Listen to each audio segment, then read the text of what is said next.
2025年嘅娛樂圈真係好似一場離婚風暴集中爆發咁。陳曉同陳妍希呢對曾經被好多人睇成神仙眷侶嘅夫妻，攜手行咗9年之後，始終都抵唔住歲月嘅侵蝕，婚姻畫上咗句號。林嘉欣同袁建偉12年嘅姻緣，以前啲甜蜜嘅瞬間，都隨住時間流轉消散喺風入面，最後都走向咗盡頭。而再見愛人呢檔聚焦婚姻危機嘅綜藝節目，竟然連播咗5季，將明星婚姻入面嘅種種問題赤裸裸咁搬上咗台面，令到大眾可以窺探到明星婚姻背後啲唔為人知嘅一面。喺呢種大環境之下，大家似乎已經對明星官宣離婚呢件事習以為常啦。甚至有人調侃話，而家明星結婚嘅消息反而比離婚更令人吃驚。畢竟喺呢個充滿誘惑同變數嘅娛樂圈，能夠長久咁維持一段婚姻，真係好難得嘅。然而，就喺呢種大環境之下，有一對夫妻就好似一股清流咁，默默咁書寫住屬於佢哋嘅愛情傳奇。佢哋就係李克勤同盧淑儀。呢對夫妻已經唔聲唔響咁行咗將近20年嘅婚姻生活，34年嘅感情歷程，而且連一次咁樣嘅緋聞都冇鬧出過。喺呢個充滿緋聞同炒作嘅時代，佢哋嘅感情顯得尤其珍貴。講起李克勤，年輕一代最先諗起嘅大概就係 KTV 入面嗰首人人會哼嘅《紅日》。每當嗰激昂嘅旋律響起，總能夠令人熱血沸騰，好似充滿咗無盡嘅力量。又或者就係喺綜藝入面嗰個笑起身有啲冚，但開喉就令人服氣嘅大叔形象。佢用自己嘅歌聲同幽默，贏得咗無數觀眾嘅喜愛。但喺1992年，佢仲只係個剛滿24歲、為前途發愁嘅年輕歌手。嗰陣時，佢剛剛踏入娛樂圈唔久，懷取住對音樂嘅夢想，卻面臨住巨大嘅競爭壓力。嗰一年，香港電台冊封樂壇4大天王，當時有傳言話李克勤本喺第4位人選呼聲入面，佢憑住自己出色嘅唱功同獨特嘅風格，贏得咗唔少人嘅認可。大家都以為佢能夠順利入選，成為4大天王之一，開啟自己嘅輝煌星途。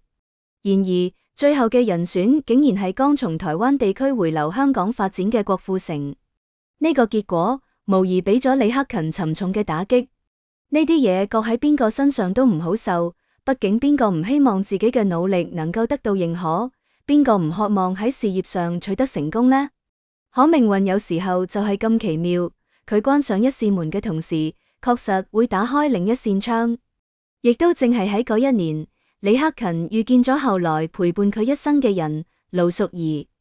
關於兩人相識嘅過程，坊間流傳住各種各樣嘅版本，其中最廣為人知就係選美決賽台上一見鍾情。諗下啲啦，喺選美決賽嘅舞台上，燈光璀璨，佳麗們光彩照人。李克勤作為嘉賓喺台上見到美麗動人嘅盧淑儀，瞬間俾佢吸引住，從此便陷入咗愛河。呢個版本聽起身浪漫到不得了，就好似童話故事入面嘅情節咁。但百度百科嘅記載就稍有唔同。當時盧淑儀隨一眾香港小姐參賽選手前往法國拍攝外景寫真，李克勤僅係作為陪同者之一，隨團隊一同前往法國。喺路途之中，李克勤充分發揮咗自己風趣幽默、能講會唱嘅優勢，佢同大家講笑話，逗得大家哈哈大笑。佢唱歌嘅時候，個深情嘅嗓音更加令人陶醉。盧淑儀喺呢個過程之中，俾李克勤嘅才華同魅力吸引住，暗暗記咗住佢。後來，盧淑儀喺決賽中加冕，成為咗香港小姐冠軍，兩人才正式走到咗一起。呢個細節比驚鴻一瞥嘅浪漫敘事更加耐人尋味。佢冇嗰啲戲劇化嘅命運邂逅嘅誇張，卻有着一種細水長流嘅溫暖。一路同行，慢慢了解。呢種開始往往比嗰啲一見鍾情嘅愛情更加有根基，因為喺呢個過程之中，兩個人有足夠嘅時間去了解對方嘅性格、喜好、價值觀，從而建立起深厚嘅感情基礎。盧淑儀唔係俾李克勤嘅名氣打動嘅。1992年，李克勤正處喺事業嘅焦慮期，佢仲未成為後來嗰個家喻戶曉嘅歌手，未來嘅路充滿咗不確定性。而李克勤亦都唔只係俾盧淑儀嘅外貌吸引，雖然佢後來大方承認自己係外貌協會，但喺法國嗰段同行嘅日子入面，佢哋一起經歷咗好多嘢，一起分享咗生活中嘅喜怒哀樂，呢啲先係呢段感情真正紮根嘅土壤。盧淑儀可唔係一個普通嘅女仔，佢唔只係1992年香港小姐冠軍，更加拿到咗最佳上鏡獎，同時仲拿到咗20週年金徽獎，係選美史上少見嘅三料港姐。1973年11月16日出生喺中國香港嘅佢，當年仲唔到19歲，就喺萬眾矚目嘅舞台上擊敗所有對手，脫穎而出。唔論用邊個時代嘅標準衡量，呢都稱得上出道即巔峰。佢有着美麗嘅外貌、優雅嘅氣質同出眾嘅才華，未來嘅發展前景一片光明。然而就係咁樣一個前途無量嘅新人，簽約無線唔久，便做出咗一個令到好多人都無法理解嘅決定，犧牲自己嘅演藝事業退出舞台。好多人至今都為佢惋惜，畢竟同時期嘅港姐冠軍入面，袁詠儀後來攞咗影后，喺演藝界取得咗巨大嘅成就。李嘉欣更加紅遍兩岸三地，成為咗無數人心目中嘅女神。憑盧淑儀當年嘅條件，留喺圈內發展，以佢嘅實力同運氣，絕對唔會差。可佢偏偏揀咗一條完全唔同嘅路。不過簡單咁將呢個選擇定義成為愛情犧牲事業，恐怕低估咗盧淑儀呢個人。你睇下佢後來嘅人生就知道，佢遠唔係一個只圍住男人轉嘅角色。佢熱愛高爾夫球，並且憑住自己嘅努力同天賦，當上咗高爾夫球教練。呢啲可唔係鬧着玩嘅，呢係實打實嘅職業資格。佢需要經過專業嘅培訓、考試，先能夠獲得呢個資格。呢足以證明佢喺呢個領域嘅專業能力同對份事業嘅熱愛。而且盧淑儀花2000多萬買樓都唔使同李克勤商量一句，李克勤仲係睇報道先知道老婆又投資咗。一個能夠自主做上千萬級別投資決策，能夠靠興趣考出職業教練資質嘅女性，佢嘅退出顯然唔係因為缺乏獨立生存嘅能力，而係一種清醒嘅取捨。佢知道自己想要咩嘢，知道咩嘢係對自己最重要嘅，所以佢勇敢咁做出咗選擇，並且為自己嘅選擇負責。再睇下李克勤嗰邊，90年代中後期，佢嘅事業幾乎跌到咗谷底。1995年，佢再次喺香港體育館舉行個人演唱會，合共10場。對於一個歌手嚟講，呢係一次展示自己嘅好機會，大家都期待住佢能夠憑住呢次演唱會重回巔峰。可惜票房欠佳，最差一場入座率只有4成。對於李克勤嚟講，呢無疑係一個沉重嘅打擊。佢望住空蕩蕩嘅觀眾席，心裏充滿咗失落同無奈。之後佢嘅聲勢持續下滑，加上同唱片公司嘅合約糾紛，歌唱事業陷入咗低潮。當年李克勤經濟緊張，生活陷入咗困境，佢實在冇辦法，只好開口向劉德華求助。劉德華係佢嘅好朋友，亦都係娛樂圈嘅前輩。喺李克勤最困難嘅時候，佢冇絲毫猶豫，回咗佢一句：交俾我，幫你解決。一個曾經被譚詠麟欽點為接班人嘅歌手，落到要向朋友借錢嘅地步，中間嘅落差唔係外人能夠輕易諗象嘅。嗰種從高處跌落嘅痛苦，嗰種對未來嘅迷茫同恐懼，只有李克勤自己方能夠體會。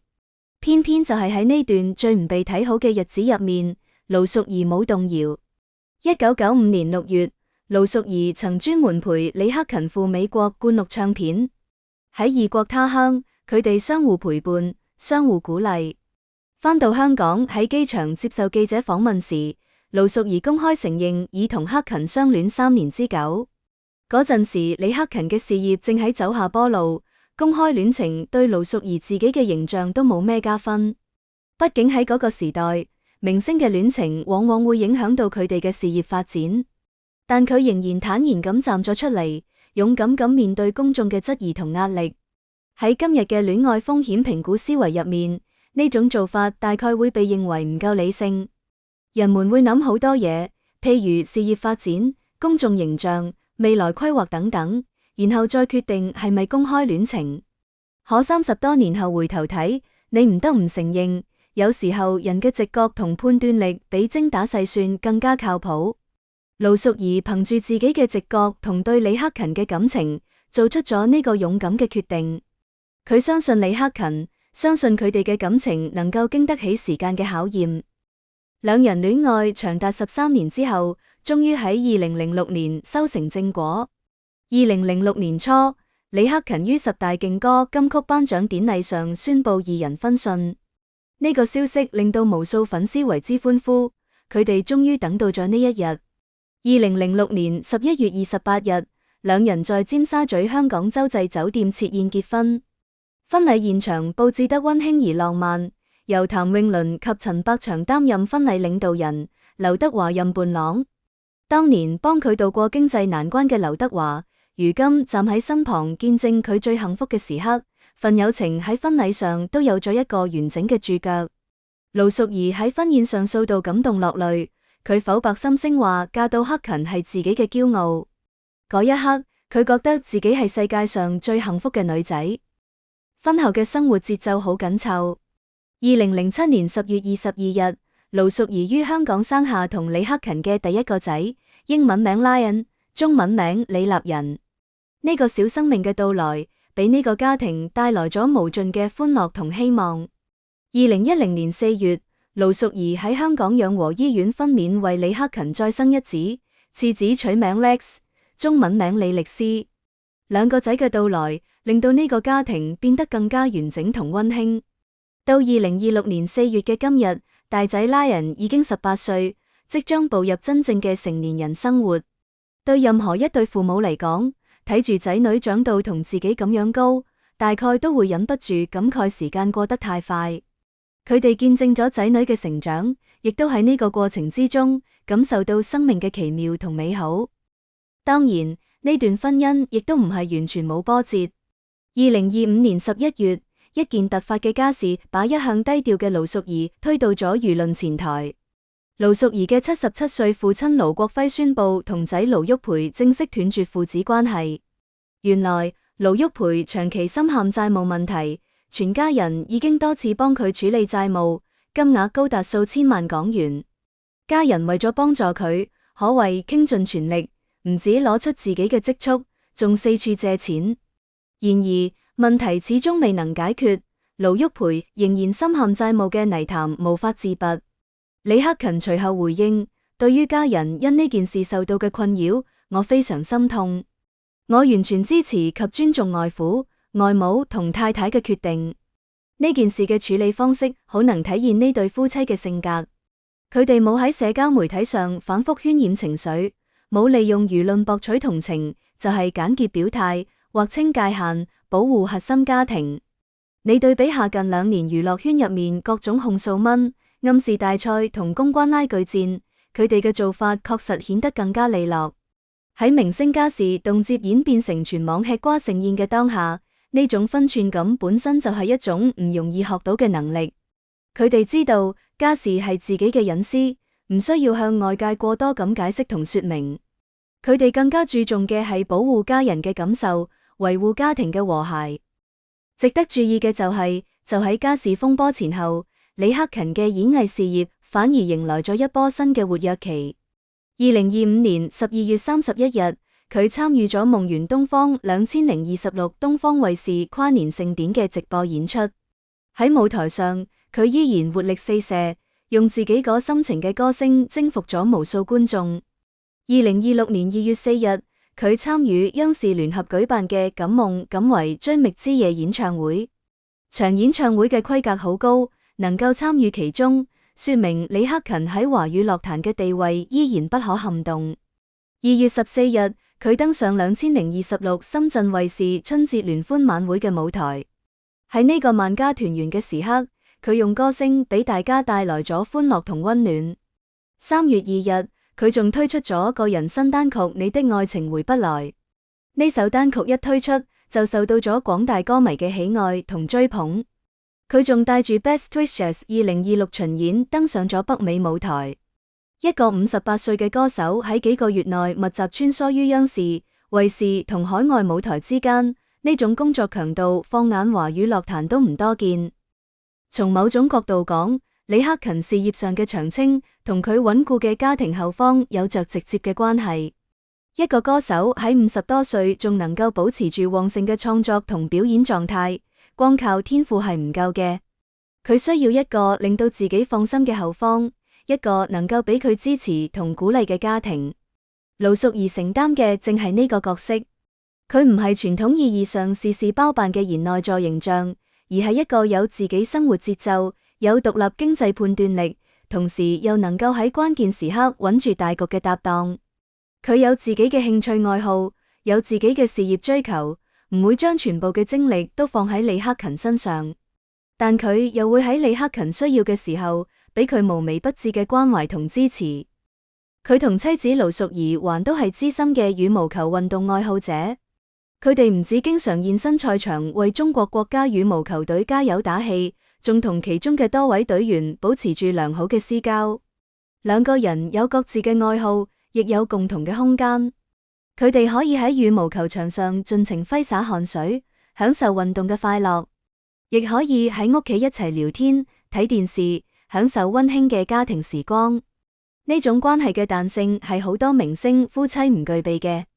佢哋唔會因為工作嘅忙碌而忽略咗對方，亦唔會因為生活嘅瑣事而產生矛盾同爭吵。佢哋相互理解、相互支持，共同經營住呢個幸福嘅家庭。寫到呢度，我想多講一句：喺獨立女性唔需要婚姻、唔婚唔育保平安嘅聲音越來越密集嘅今日，盧淑儀嘅故事似乎顯得有啲不合時宜。一個女仔為咗一個男仔退出事業，聽起身點都唔似2026年該被推崇嘅人生選項。畢竟喺呢個時代，女仔越來越注重自己嘅獨立同發展，婚姻唔再係佢哋人生嘅唯一選擇。但我覺得真正嘅尊重恰恰在於唔用一把尺子量所有人。每個人都有自己嘅生活方式同價值觀，我哋唔能夠用自己嘅標準去衡量別人。盧淑儀揀咗自己想要嘅生活，並且喺呢條路上行得自洽且從容。佢冇因為外界嘅聲音而改變自己嘅選擇，亦冇因為生活嘅困難而放棄自己嘅幸福。佢用自己嘅行動證明咗，只要自己覺得幸福，就係最好嘅選擇。喺一個人人都喺教別人應該點樣活嘅時代，呢種清醒同篤定，反而係最稀缺嘅嘢。我哋生活喺一個信息爆炸嘅時代，每日都會接收住各種各樣嘅信息同觀點，有時候我哋會俾呢啲信息迷惑住，唔知道自己該何去何從。但盧淑儀嘅故事俾我哋知道，要相信自己嘅內心，要堅持自己嘅選擇，只有咁，我哋方能夠揾到真正屬於自己嘅幸福。